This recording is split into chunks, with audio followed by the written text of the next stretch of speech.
श्रीभगवानुवाच श्रुहुन्मित्रायुदासीना मध्यस्थद्वेषबन्धुषु साधुष्वपि च पापेषु समबुद्धिर्विशिष्यते। ये अनुवाद इस प्रकार से है जैसे सुहृत यानी सुहृत, मैत्र, वैरी, उदासीन, मध्य पुरुष, द्वेष, बंधु, धर्मात्मा, पापी, ये समान भाव रखने वाला अत्यंत श्रेष्ठ है। यहाँ पे 8-9 प्रकार का व्यक्ति का वर्णन किए हैं भगवान। तो पहले देखिए, जो योगारूढ़ पुरुष होगा, जो इसका ठीक पीछे श्लोका में भगवान ने बोला कि समलोष्टास्म कंचन, यानी वस्तु में वो किसी जैसा भी वस्तु है उसमें वो कभी प्रभेद नहीं देखता, उसका बुद्धि सम रहता है। वो तो गया वस्तु की बात। यहाँ पे भगवान बोल रहे हैं व्यक्ति विशेष के बाद कितने प्रकार के व्यक्ति हैं।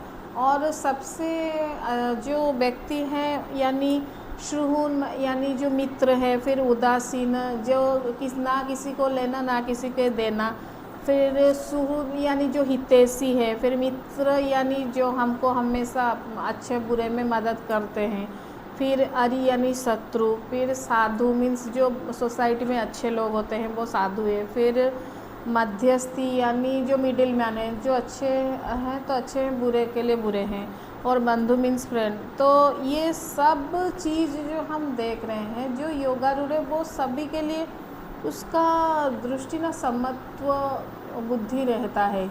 समत्व बुद्धि भगवद गीता में बार बार ये टर्म यूज होता है, क्योंकि भगवान चाहते हैं कि अपने दिमाग में ये परमानेंटली बैठ जाए कि जो है यानी अगर पापी है कि कोई अभी जो ब्लास्ट हुआ है, जो भी हो, जो अगर कुछ खराब का कर्म करेगा उसको आप पनिशमेंट दो, लेकिन आप समत्व बुद्धि रखो। मतलब आप दुनिया में हर व्यक्ति को एक सोचो कि वो ईश्वर का अंश है, एक जीवात्मा है, तो उसके लिए जो भाव है वो तो जीवात्मा के लिए वो समबुद्धि ही रहना आवश्यक है।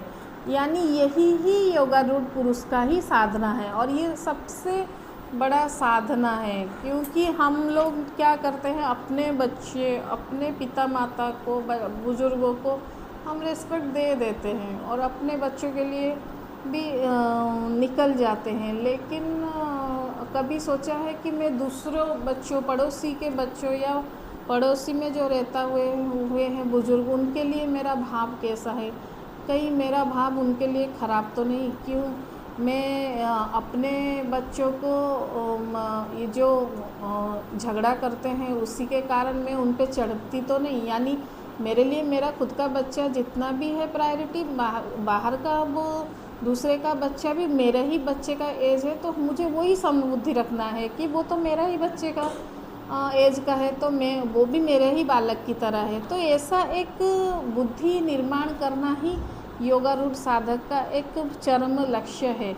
जैसे एग्जाम्पल अगर देखो कि बनिया इसके लिए बहुत सही एग्जाम्पल है।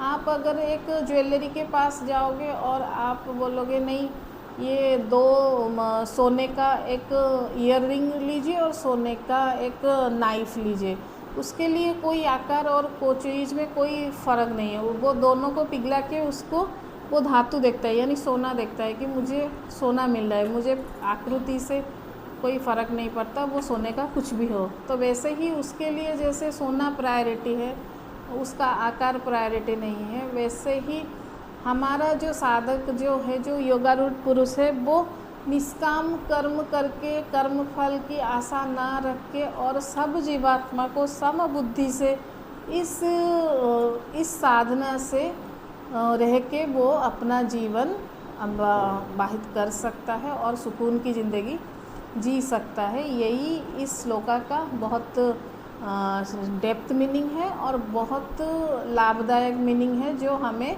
डे टू डे लाइफ में एडेप्ट करना चाहिए। धन्यवाद।